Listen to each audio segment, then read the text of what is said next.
नमस्कार, आप देख रहे हैं IBC 24 और साथ की बड़ी बात के साथ मैं हूं रुमाना अलवी। इस बुलेटिन में हम आपको बताएंगे क्या कुछ रहने वाला है आज खास, लेकिन उससे पहले नजर हेडलाइंस पर। आज विधानसभा में पेश होगा मध्य प्रदेश का बजट। वित्त मंत्री जगदीश देवड़ा पेश करेंगे पेपरलेस बजट। सुबह 9:30 बजे शिवराज कैबिनेट की होगी बैठक। छत्तीसगढ़ विधानसभा में आज से बजट सत्र की शुरुआत। राज्यपाल के अभिभाषण से होगी शुरुआत। सत्र की तैयारियों को लेकर बीजेपी और कांग्रेस विधायकों की बैठक। आज से छत्तीसगढ़ में 12वीं बोर्ड की परीक्षाएं। कल से शुरू होंगी 10वीं की परीक्षाएं। इधर मध्य प्रदेश में भी आज से शुरू होंगी 10वीं बोर्ड के exam. Bhopal Ujjain passenger train blast के 7 आतंकियों को फांसी की सजा। लखनऊ NIA कोर्ट ने सुनाया फैसला। एक आतंकी को उम्र कैद। 7 मार्च 2017 को यूपी ATS ने दर्ज किया था मामला। रायपुर में नाबालिग के खुदकुशी मामले में आरोपी गिरफ्तार। नाबालिग की अश्लील तस्वीरें हासिल करके कर रहा था ब्लैकमेल।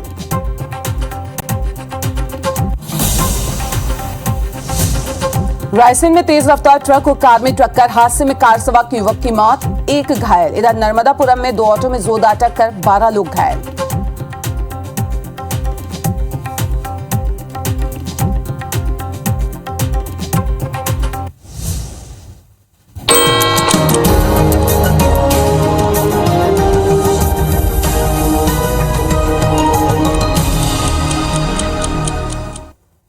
तो चलिए बुलेटिन में सबसे पहले देखते हैं 7 बजे की 7 बड़ी खबरें। बीजेपी का मिशन कर्नाटक आज शुरू होगा विजय संकल्प यात्रा के साथ। सिसोदिया सत्येंद्र का दिल्ली सरकार से इस्तीफा। SCC सिसोदिया को फटकार लगाया, कहा जमानत लेने हाईकोर्ट जाएं। कश्मीरी पंडित की हत्या करने वाले आतंकी अवंतीपोरा में ढील। पाकिस्तान में इमरान खान के खिलाफ गैर जमानती वारंट जारी। सबसे गर्म रहा फरवरी का महीना, 146 साल का टूटा रिकॉर्ड। और इंदौर में भारत ऑस्ट्रेलिया के बीच तीसरे टेस्ट का पहला दिन।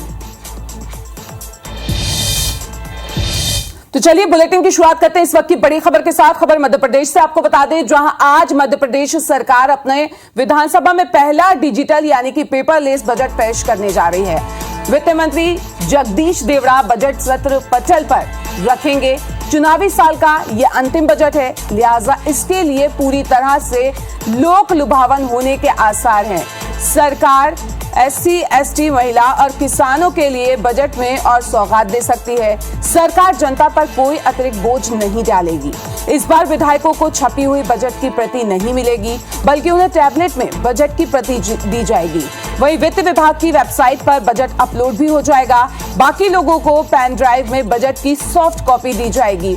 और इस बार का बजट करीब 3 लाख करोड़ के आसपास का हो सकता है। पिछली बार सरकार ने 2,79,000 करोड़ रुपए की बजट यहां पे पेश किया था।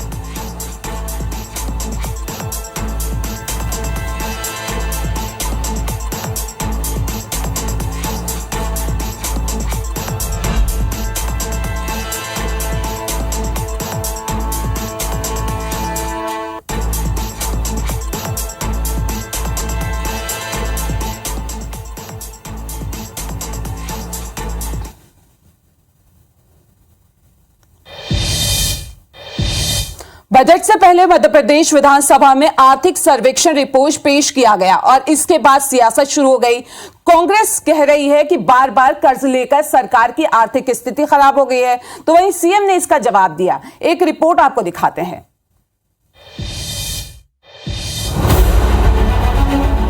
MP विधानसभा के बजट सत्र में आर्थिक सर्वेक्षण पेश किया गया। सीएम शिवराज ने कहा कि MP की विकास दर में 16.34% की बढ़ोतरी हुई है और MP लगातार तरक्की कर रहा है। इधर कांग्रेस कर्ज को लेकर लगातार आरोप लगा रही है। सीएम शिवराज ने इसके लिए आंकड़ों का हवाला दिया और कहा कि पहले 39.5% कर्ज लिया जाता था, जो 2021-22 में घटकर महज 22.6% रह गया है। मध्य प्रदेश की आर्थिक स्थिति बहुत मजबूत है, ये आर्थिक सर्वेक्षण बताता है। आर्थिक सर्वेक्षण में जो तथ्य आए हैं वो ये सिद्ध करते हैं कि मध्य प्रदेश का फाइनेंशियल मैनेजमेंट बहुत अच्छा है, आर्थिक स्थिति मजबूत है। आंकड़ों से उलट कांग्रेस का कहना है कि सरकार पूरी तरह से कर्ज में डूब चुकी है। आज सरकार कितना छुपा ले, हमें वास्तविक आंकड़े पता है। 4 लाख से 4.5 लाख करोड़ रुपए का कर्जा मध्य प्रदेश की सरकार के ऊपर चढ़ चुका है। जितना कर्जा कांग्रेस की सरकार जब गई थी, इनको सरकार मिली थी, था उससे ज्यादा तो प्रतिवर्ष ये ब्याज की राशि की अदायगी कर रहे हैं। कांग्रेस और बीजेपी के दावों के बीच एमपी सरकार 1 मार्च को बजट से पहले फिर कर्ज लेगी। सरकार 30 दिन में 5वीं बार कर्ज लेने जा रही है। लेकिन सवाल यही है कि आरोप प्रत्यारोप और आंकड़ों के बीच आम लोगों के हालात बदलते हैं या नहीं। सुधीर दंडोतिया, IBC 24 भोपाल। तो चलिए आपको बता दें कि बजट पेश करने से पहले सीएम हाउस में बीजेपी विधायक दल की बैठक हुई, जिसमें विपक्ष के सवालों का मजबूती के साथ जवाब देने की रणनीति बनी। मंत्रियों और विधायकों को विपक्ष पर पलटवार करने की जिम्मेदारी भी यहां पे सौंपी गई और इस मौके पर सीएम शिवराज ने कहा कि सरकार ने हर वर्ग के लिए काम किए हैं, इसलिए विपक्ष के हर सवाल का जवाब उनके पास है। आर्थिक सर्वेक्षण को लेकर मुख्यमंत्री ने कहा कि मध्य प्रदेश ने नंबर 1 की इबारत लिखी है। उन्होंने विधायकों से विकास यात्रा को लेकर बात की, साथ ही लाडली बहना योजना में सक्रियता के साथ जुटने का आह्वान भी किया। योजना की लॉन्चिंग के लिए 5 मार्च को भोपाल के जम्बूरी मैदान पर मेगा कार्यक्रम किया जाएगा। वहीं 23 मार्च को मौजूदा सरकार के 3 साल पूरे होने पर उत्सव भी मनाया जाएगा। मुख्यमंत्री ने विधायकों को सोशल मीडिया पर सकारात्मक रहते हुए आक्रामकता के साथ काम करने के निर्देश भी दिए हैं।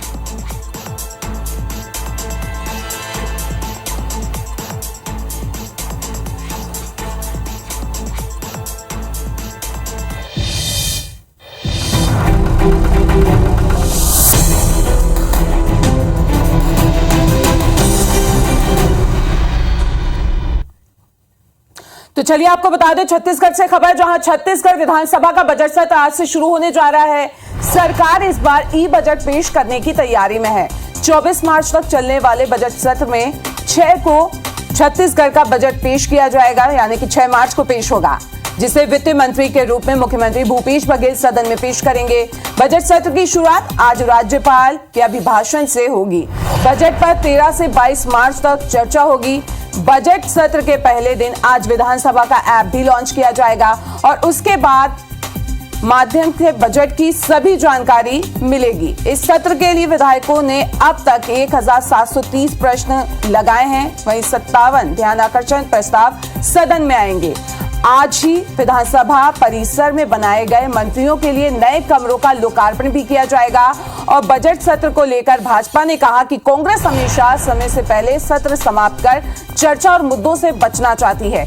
बीजेपी भी कानून व्यवस्था, पीएम आवास समेत कई मुद्दों पर सरकार को घेरने की रणनीति बनाई है।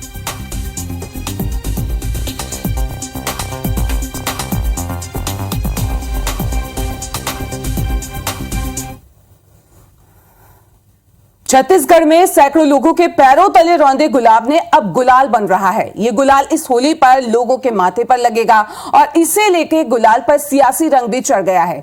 भाजपा और कांग्रेस दोनों के बीच बयानबाजी के साथ सियासी संग्राम भी शुरू हो गया है। देखिए एक रिपोर्ट। स्वागत में सड़कों पर बिछी, पैरों तले रौंदी गई, अब माथे पर सजेगी। 6000 किलो गुलाब की पंखुड़ियों को रायपुर की सड़कों पर कांग्रेस नेता प्रियंका गांधी के स्वागत में बिछाया गया। अब इन्हीं पंखुड़ियों से हर्बल गुलाल बनाया जा रहा है। होली नजदीक है, त्योहार में गुलाल देवी देवताओं को पहले अर्पित किया जाता है, फिर माथे पर लगाया जाता है। इस पर पूर्व मंत्री राजेश मूणत ने इसे सनातन धर्म का अपमान बताया और कांग्रेस को धर्म विरोधी करार दिया। कांग्रेस के नेताओं को छत्तीसगढ़ आगमन के समय जिस प्रकार से गुलाब की पंखुड़ियों से सड़कों पर करोड़ों रुपए गुलाब बिछा करके उसका स्वागत किया, भूपेश बघेल जी, मैं आपसे पूछना चाहता हूं कि सनातन संस्कृति को भी आप भी जानते हैं क्या? जिसको गुलाब को आपने पहले पांव से रौंद दिया हो, जिसको आपने पूरा गाड़ियों से रौंद दिया, उसका गुलाल बना करके देवी देवताओं को लगवाना, ये सनातन धर्म का अपमान नहीं है। भूपेश जी तो क्या है, जरा आत्मचिंतन करें, मंथन करें और सनातनियों का अपमान करना बंद करें। बीजेपी के इस रवैये पर कांग्रेस ने कड़ा ऐतराज जताया। कहा कि भाजपाइयों को प्रियंका गांधी का भव्य स्वागत सहन नहीं हो पा रहा। कैबिनेट मंत्री रविंद्र चौबे ने इस विषय पर राजनीति करने का आरोप भी लगाया। छत्तीसगढ़ में हमारे गौठानों में फूलों से गुलाल बनाने का कार्यक्रम चल रहा है। स्वरोजगार की दिशा में ये बड़ा कार्यक्रम है और किसी के स्वागत में माला पहनाए जाते हैं, उस फूल का भी गुलाल बनता है। क्या एक बार पहनाए हुए माला का गुलाल बनता है, उसमें राजेश मुणत जी ने कभी आपत्ति की? सवाल आपत्ति का नहीं है, सवाल आदरणीय प्रियंका जी के स्वागत को बर्दाश्त नहीं कर पा रहे हैं, इस बात का है। वैसे सियासी वार पलटवार से इतर सवाल ये कि सैकड़ों लोगों के पैरों तले रौंदे गए गुलाब से गुलाल बनाना क्यों पड़ रहा है। जब जमीन पर गिरे फूलों को देवी देवताओं पर नहीं चढ़ाया जाता तो फिर पैरों तले रौंदे गए फूलों के गुलाल का इस्तेमाल क्या सही होगा? एक तरफ आस्था तो दूसरी तरफ सियासी तर्क वितर्क है। इसका फैसला जनता को यानी आपको करना है। Bureau report, IBC 24। तो बड़ी खबर छत्तीसगढ़ से आपको बता दें, जहां माध्यमिक शिक्षा मंडल की बोर्ड परीक्षाएं आज से शुरू होने जा रही हैं। आज से 12वीं की परीक्षाएं शुरू होंगी जो कि 31 मार्च तक चलेंगी। तो वहीं कल से 10वीं की परीक्षाएं शुरू होंगी जो कि 24 मार्च तक चलेंगी। सुबह 9 बजे से दोपहर 12:15 बजे तक इनका टाइम रखा गया है। वहीं 12वीं बोर्ड परीक्षा में 3,30,000 स्टूडेंट शामिल हो रहे हैं। वहीं 10वीं में 3,40,000 छात्र शामिल होने जा रहे हैं। माध्यमिक शिक्षा मंडल ने इस साल प्रदेश भर में 2,400 से ज्यादा परीक्षा केंद्र बनाए हैं, जिसमें सबसे ज्यादा 160 से ज्यादा परीक्षा केंद्र राजनांदगांव जिले में बनाए गए हैं। वहीं नारायणपुर में सबसे कम यानी कि 15 परीक्षा केंद्र बनाए गए हैं। परीक्षार्थियों को आधा घंटा पहले परीक्षा केंद्र पर पहुंचने के लिए कहा गया है।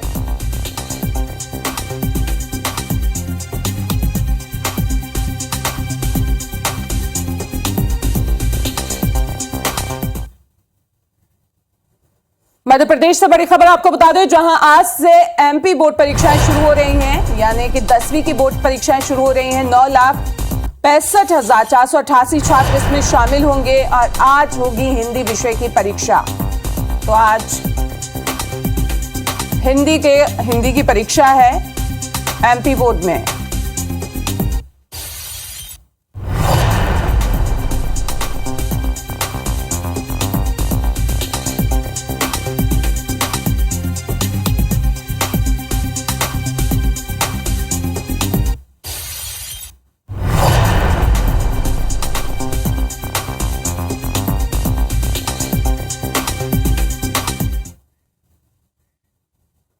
चलिए, और इसी खबर पर ज्यादा जानकारी के लिए दोनों जगह से यानी MP CG से हमारे साथ हमारे दो संवाददाता जुड़ रहे हैं, सुप्रिया और विवेक। तो सबसे पहले विवेक, आपका रुख करेंगे।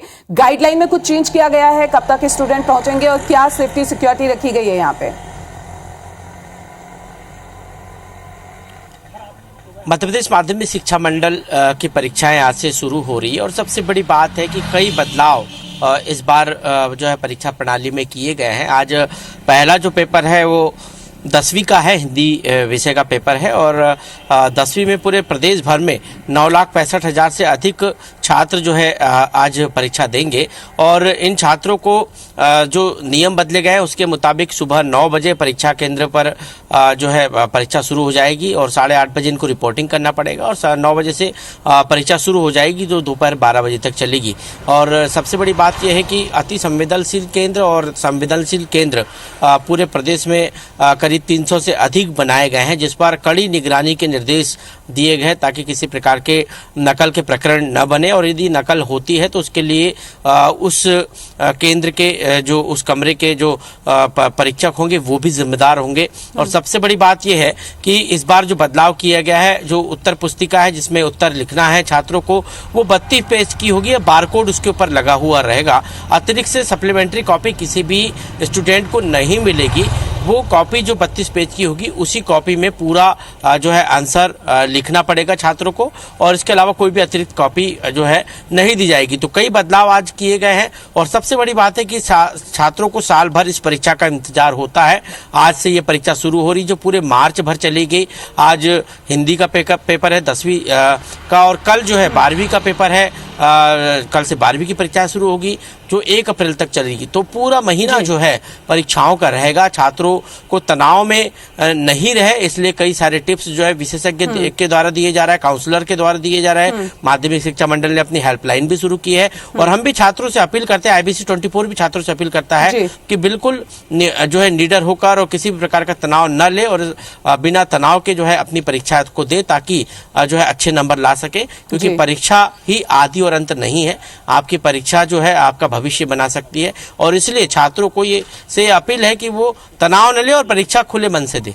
अच्छा, सुप्रिया भी लगातार हमारे साथ रायपुर से जुड़ी हुई है। सुप्रिया का रुख कर लेते हैं। सुप्रिया, स्टूडेंट के साथ साथ टीचर्स के लिए भी ये गाइडलाइन निकली है कि वो अपना मोबाइल नहीं ले जा सकेंगे। इसके अलावा पेपर किस विषय का है आज, और क्या क्या स्टूडेंट के लिए गाइडलाइन फॉलो करने के लिए कहा गया है?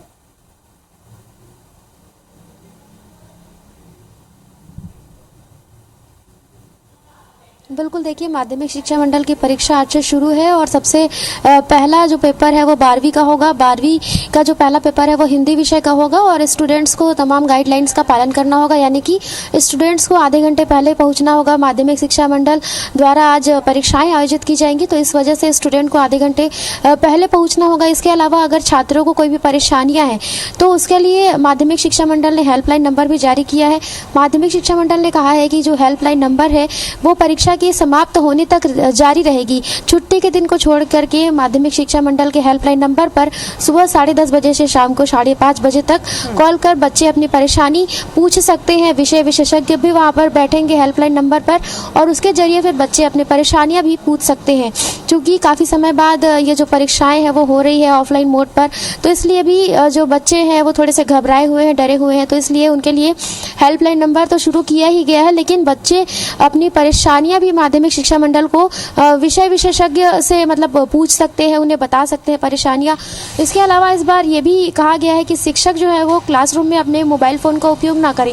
अगर उन्हें मोबाइल फ़ोन का इस्तेमाल करना भी है तो वो क्लासरूम से बाहर जाकर मोबाइल फ़ोन पर बात कर सकते हैं। इसके अलावा ज़रूरी कॉल हो तो ही शिक्षक उठाएं, अन्यथा वे अपना फ़ोन स्विच ऑफ करें, ऐसे भी निर्देश दिए गए हैं।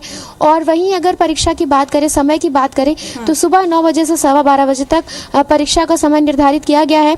सुबह 9 बजे छात्रों को प्रश्न पत्र बंटना शुरू हो जाएगा। 15 मिनट तक छात्र उस प्रश्न पत्र को पढ़ेंगे और उसके बाद फिर जो परीक्षाएं हैं वो शुरू होंगी। और माध्यमिक शिक्षा मंडल की ओर से परीक्षा को लेकर के जो पूरी तैयारियां हैं वो कर ली गई है। चलिए, तो दोनों ही जगह पे स्टूडेंट डरे ना, उसके लिए काउंसलर बनाए गए हैं जो कि उनको टिप्स दे रहे हैं। आप दोनों का ही तमाम जानकारी के लिए बहुत बहुत शुक्रिया।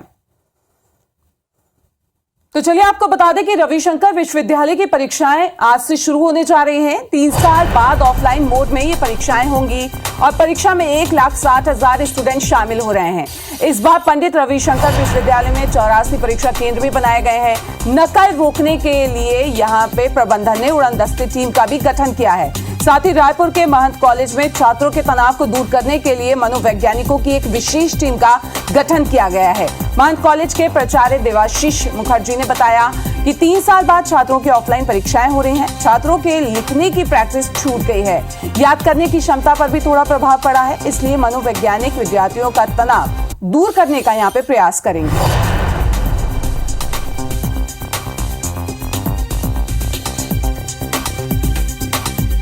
छत्तीसगढ़ में एक शातिर ठग ने कई किसानों की सालों की पूंजी को झांसा देकर लूट लिया और उसकी ठगी के सफर पर अब तक विराम भी नहीं लग पाया है।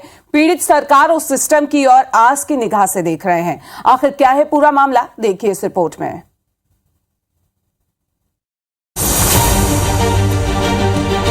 मैं हूं डॉक्टर तनय बनर्जी और आज हम लोग आ गए हैं सूरजपुर की छोटा सा एक पंचायत में जिसका नाम रूनियादी। किसान दिन रात मेहनत करता है, मजदूरी करता है और पाई पाई जोड़ता है, लेकिन किसानों के पसीने की कमाई पर इन दिनों एक शातिर ठग डाका डाल रहा है। दरअसल खुद को अंतर्राष्ट्रीय चैनल नेशनल जियोग्राफिक का कर्मचारी बताते हुए आरोपी तनय बनर्जी ग्रामीण इलाकों में जाता है।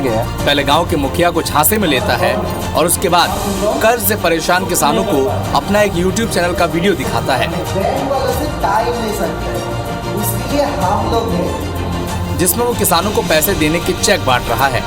वीडियो देखने के बाद किसान झांसे में आ जाते हैं और इसके बाद 2.5 लाख के चेक देने की बात कहता है। इसके बदले में वो किसानों से 20 से 40 हजार रुपए का कमीशन मांगता है। झांसे में आए बलौदाबाजार के कुकुर्दी, बालोद के तरौद, सूरजपुर के रुनियाडीह और रायपुर के दर्जनों किसान लालच में आरोपी को अपनी गाढ़ी कमाई दे देते हैं, लेकिन जब किसान बैंक में चेक से पैसा लेने जाते हैं तो चेक बाउंस हो जाता है। तब जाकर किसानों को ठगी का एहसास होता है। सहयोग के लिए दिया था चेक, वो जमा किया 2 जनवरी को, तो चेक में पैसा वैसा नहीं है। तो 1 लाख रुपए का चेक दिया था सर वो, तो वो बोला कि 1 जनवरी को जमा करना है। ऐसे करके खाते में पैसा है कि नहीं है? नहीं आया है सर। नहीं आया ना। आप किसान हो तो मैं नेशनल जियोग्राफिक चैनल से आया हूँ, तो आपके इंटरव्यू ले हूँ और आप एक चेक दूँ 2.5 लाख रुपए के, और नगद मतलब 20,000 रुपये आप दे लगी। चेक को किसी हितग्राही को देना है, उसका डॉक्यूमेंट्स मांगा था, तो उसको फ़ोन लगाया तो फ़ोन स्विच ऑफ बताया, लगा ही नहीं, तो मैं समझ गया कि फर्जी है। IBC 24 की जांच में खुलासा हुआ कि ठग का पता बेनुलिम, साउथ गोवा है और जो चेक बांटता है वो गुजरात के राजपीपला ब्रांच का है। वो अपने आप को नेशनल जियोग्राफिक चैनल के कार्यक्रम रनिंग व्हील्स से जुड़ा मनोचिकित्सक बताता है। ठग की मीठी बातों में लोग आ जाते हैं और अपनी पाई आरोपी के हवाले कर देते हैं। पीड़ितों ने पुलिस को आपबीती सुनाई है, जिस पर पुलिस जरूरी कदम उठाने की बात कह रही है। खुदी गाँव के द्वारा कंप्लेन मिलता है तो जाँच करवाऊँगा, और आप लोग इसमें खोज कर रहे हैं, अगर कुछ पता चलता है तो मुझे बताइएगा। मैं आप लोगों के माध्यम से जो इसमें अगर फ्रॉड हुआ है जियोग्राफी चैनल द्वारा, मैं लोगों से पूछताछ कर कार्रवाई करूँगा। अब भी आरोपी दूसरे किसानों को शिकार बनाने की फिराक में घूम रहा है। उम्मीद है कि शासन प्रशासन किसानों की पाई को लूटने वालों को जल्द से जल्द पकड़ेंगे और हवालात का रास्ता दिखाएंगे।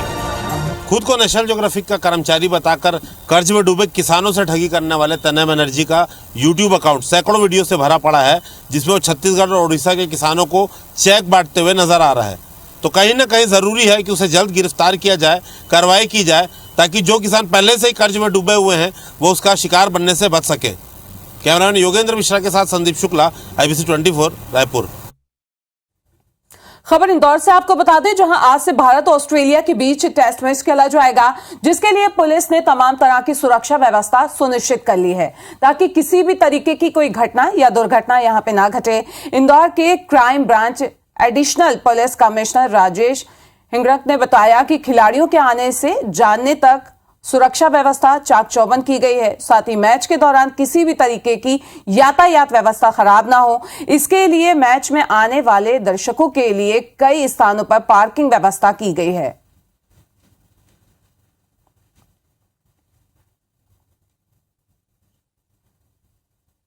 दोनों टीम में ऑस्ट्रेलिया और इंडिया की टीम को भी पूरा सुरक्षा दी गई है। आने जाने में प्रैक्टिस के दौरान भी उनको पूरी सुरक्षा प्रदान की गई। कैमरे लगे हैं वैसे स्टेडियम में, इसके अलावा भी ड्रोन का भी यूज़ किया जाएगा। और चूँकि कई कैमरे ऐसे भी हैं जो हम लोगों ने प्राइवेट लोगों के कैमरे यूज़ होते हैं, उनको भी हम लोगों ने अपने से जोड़ने का प्रयास किया है। और इस बुलेटिन में अभी के लिए फिलहाल इतना ही, लेकिन खबरों की लगातार अपडेट के लिए आप बने रहिए IBC 24 के साथ। नमस्कार।